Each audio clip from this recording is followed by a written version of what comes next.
Hello, everyone, and welcome to the channel. And if you've been here before, welcome back. And thank you so much for your support. Saving money while cruising.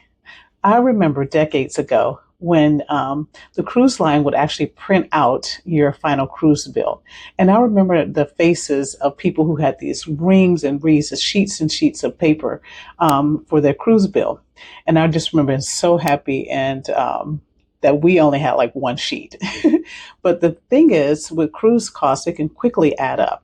Now everything's digitized and you have it in your on your app to see what the final bill is. So you can have the moment of horror when you get home. But in today's video, I'm breaking down cruise money saving hacks that actually work so that you can sail happy and not broke.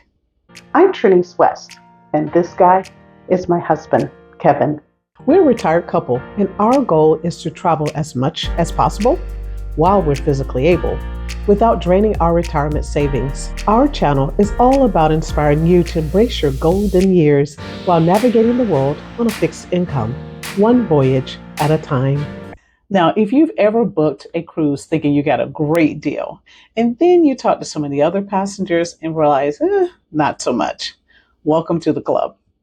If you were to get a group of passengers all on one deck and get them together and ask them how much they paid for their cruise, everyone probably paid a different price, some more and some less. The good news is you don't have to pay full price to cruise in style. Hack number 1, do your research. Your future self will thank you.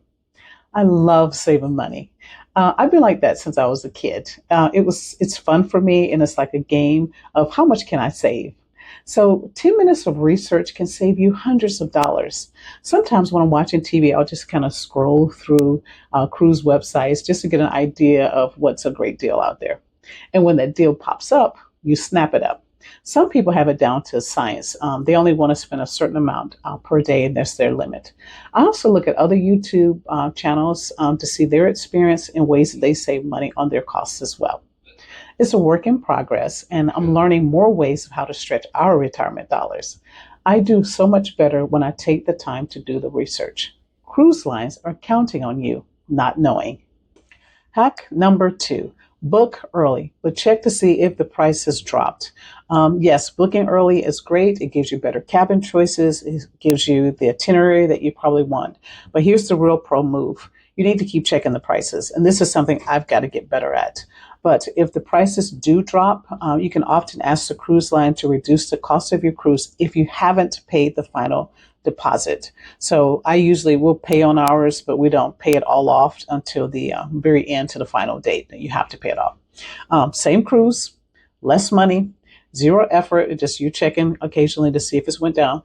And that's my favorite kind of savings. Hack number 3, loyalty programs equal free stuff. Okay, so you have the cruise and they have the cruise loyalty programs. And some people are fiercely loyal to their cruise line. Us, we're more prices and ports. So we're not loyal to any particular cruise line, but we do have status on several cruise lines.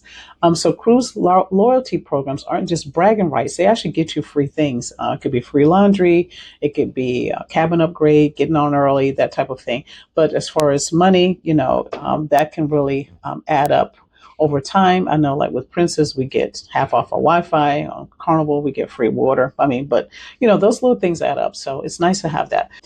So we're not necessarily married to one cruise line. I know some people say we'll only sell this cruise line. No, we're not like that at all. But it does help when you do have status on particular cruise lines, and to make sure that you're actually using those perks that you have. So investigate it. You may have perks that you're leaving on the table, and make sure that you check those and then actually use them. Remember, loyalty is great, but savings are better. Hack number 4, email specials are underrated. I know it fills up your email, your inbox, and emails can be annoying, but it could save you hundreds of dollars. So sign up for the cruise line emails. If you have a travel agent, sign up for their emails or make sure you stay in touch with them. So yes, your email inbox may be fuller, but your wallet will be heavier. So from the savings that you get. So I get a ton of emails from different airlines, hotels, and cruise lines, but it really does add up. I just booked a cruise actually this morning based on the email. I got a really good deal. So definitely do that. Hack number 5, ask for discounts. Seriously, do this. If you're a former military, like Kevin's military, retired military, I'm a retired teacher, and they have teachers, military, first responders, medical professionals, seniors. There are lots of different discounts out there. And if you qualify, ask and make sure that you're getting the discounts that you've earned. Because that's like donating money to the cruise line. They don't need the money as much as you do. So keep your money. They don't need it. If you're finding value in our content, please consider subscribing to the channel and ring that notification bell so that you'll know when our next video drops. Thanks so much for your support. Hack number 6. Onboard credit is basically like cruise cash. Onboard credit can come from specials that you get in your email or through the cruise lines or through a good travel agent. And it's basically free money that you can use for drinks, excursions, or spa days. And if your booking doesn't have it, just try to see if you can get that added on. It may be $25, $50, $100, whatever. But those add up, and it does make a difference with your cruise costs. Also, hack number 7, be smart about excursions. Booking through the cruise line with excursions does give you peace of mind. It's convenient. You feel like, hey, if I don't get back in time, I won't worry about missing the ship. But it's not always the cheapest way to go. If you do the research, going back to hack number 1, you can do third-party excursions. A lot of times you can DIY it, do it yourself. But just make sure you do your research and make sure these are reputable companies that you're using, because no one wants to miss the ship, watch the ship as it's sailing away. So you don't want to do that. But you also can definitely save money on excursions. Hack number 8, last minute deals. So these deals exist, but you have to be on the lookout for it, and you have to be flexible and ready to move quickly. So for us, like we do credit card hacking. So we do have like airline points, we have hotel points, so we can quickly move if we need to do it. And we're retired. So for those of you retirees out there, we have the time. And so we can quickly pivot and do that. And so flexibility is important. Now, if you're picky about cabins or dates, you don't have that flexibility, this might not work for you. But if not, jackpot. Hack number 9, off-season and repositioning cruises. Now, do you want fewer crowds and lower prices? Cruise when everyone else isn't. Off-season time, it's, like right now, it's winter, but getting great deals on cruises. The weather might not be as great, but you are getting great deals. Also, repositioning cruises are great. They're going from one end of the world to the other, and so they don't want to sail with an empty ship. And so a lot of times those cruises are great bargains. And I love those types of cruises. I'm always looking for one. So they're often way cheaper. Hack number 10, book your next cruise while you're on your cruise. So you can book your cruise on board, when you're there having a great time. They're usually offering different specials or onboard credit or reduced deposits. So take advantage of those. Future cruise, future vacation plus free money. Yes, sign me up. So those are great times to get great deals. Also, hack number 11. Interior cabins can be a great way to save money. I know some people hate interior cabins. I personally like them.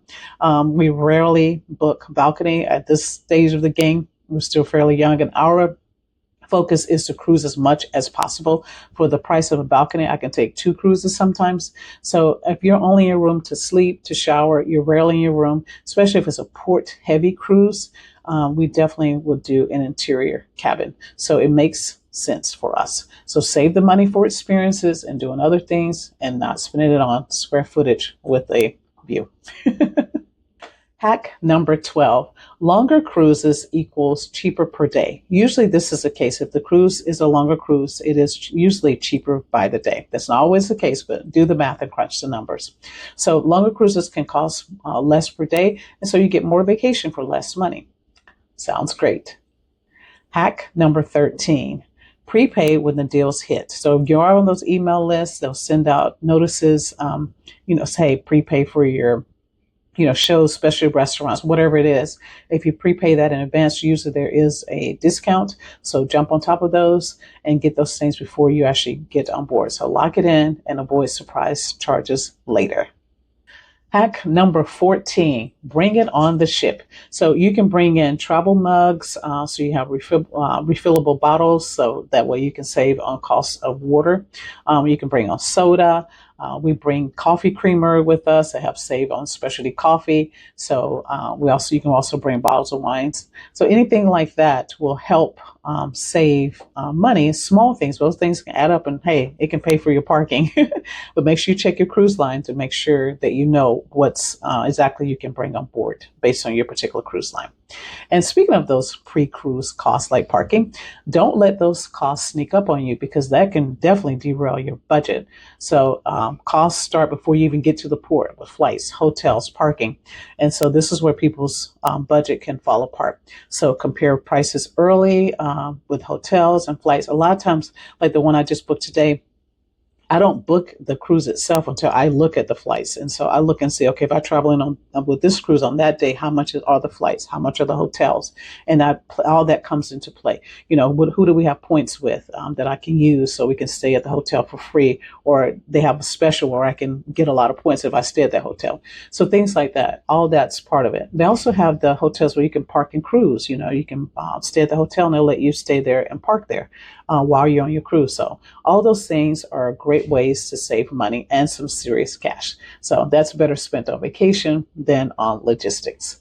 Speaking of logistics, I do have some videos that cover some logistics, like some pre-cruise hotel stays, if you want to check those out on that playlist. Another bonus tip, I'm just going to add this one at the end, is cruise from a port that's near you or near a relative or a friend. That way you can save on like flight costs and things like that. So, hey, say this port is near a relative or a friend. You say, hey, I'm going to come by and get a chance to spend some time with you. And oh, by the way, I'm getting on a cruise after I leave your place. So that's another way to save too. You can save on parking and the pre-cruise stay as well. So that's another bonus tip that you can do. So cruising doesn't have to drain your bank account if you know how to play the game. Book smart, stay flexible, and never assume that the first price is the best price. If you found this helpful, hit that subscribe button and drop your favorite money-saving cruise tip in the comments below. Let's help everyone cruise smarter. Until next time, take care, everyone, and safe travels.